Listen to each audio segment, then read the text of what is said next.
Bonjour et bienvenue. Aujourd'hui, on va s'attaquer à un sujet franchement un peu complexe, mais super important pour toutes les entreprises.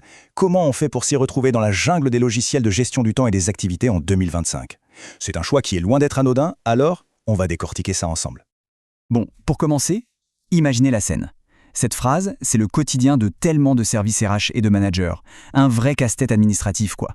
Non seulement ça bouffe un temps fou, mais en plus, c'est la porte ouverte aux erreurs de paie qui peuvent coûter cher ou à une mauvaise gestion des équipes. Forcément, ça parle à beaucoup de monde. Et c'est justement ce chaos-là qui pousse de plus en plus d'entreprises à se dire « Stop, on passe au numérique pour reprendre le contrôle ». Et attention, il faut bien comprendre que ce changement, ce n'est pas juste une question de confort ou de modernité.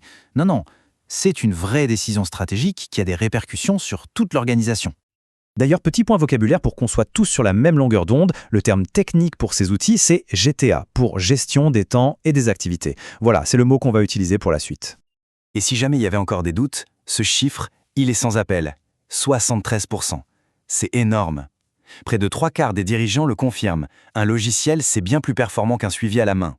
Le gain d'efficacité, il est là, tout de suite. Mais ça va même plus loin que la simple gestion du quotidien. Plus de la moitié des dirigeants disent que ces outils leur donnent une bien meilleure vision stratégique. En fait, on passe de la simple gestion de tâches à du véritable pilotage d'entreprise. C'est ça le changement. Alors, pour résumer, les avantages sont assez clairs. On optimise les ressources, on assure qu'on est bien en règle avec la loi. Du coup, ça libère les équipes RH qui peuvent enfin se concentrer sur l'humain plutôt que sur la paperasse. Forcément, ça améliore l'ambiance pour tout le monde. Et à la fin, le gros avantage, c'est qu'on prend des décisions bien plus intelligentes parce qu'elles sont basées sur des données fiables. Ok, maintenant qu'on a vu le pourquoi, passons au comment.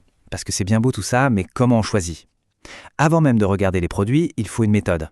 Et pour ça, je vous propose un cadre tout simple en 4 étapes. D'abord, et c'est la base, définir précisément ses besoins. De quoi a-t-on vraiment besoin? Deuxièmement, l'expérience utilisateur. Si l'outil est une usine à gaz, personne ne s'en servira, c'est aussi simple que ça. Troisième point clé, les intégrations. Il faut que l'outil puisse parler avec les autres logiciels, surtout celui de la paie, sinon c'est un cauchemar. Et enfin, le point absolument non négociable, la conformité légale et la sécurité. C'est la base de tout. Allez, on passe à la pratique. Voyons un peu comment ce cadre s'applique concrètement. On va jeter un œil aux principaux acteurs du marché pour 2025. Alors voilà une petite vue d'ensemble du marché. Comme on le voit tout de suite, c'est hyper varié. On a des solutions comme Chronotime, taillées pour les très grandes entreprises, des outils comme Kiwi HR, parfaits pour les startups, et même des spécialistes par secteur comme Combo. La clé, c'est vraiment de trouver celui qui correspond à son profil. On va regarder quelques exemples de plus près. Prenons 2 extrêmes, pour bien comprendre la logique. D'un côté, on a Chronotime Workplace. Ça, c'est une véritable machine de guerre faite pour les grands groupes avec des besoins très très complexes. Et de l'autre, on a Kiwi HR, qui lui, mise tout sur la simplicité et un prix super attractif pour les PME. On a vraiment 2 philosophies, 2 cibles qui n'ont rien à voir. Une autre comparaison super intéressante, c'est le généraliste contre le spécialiste.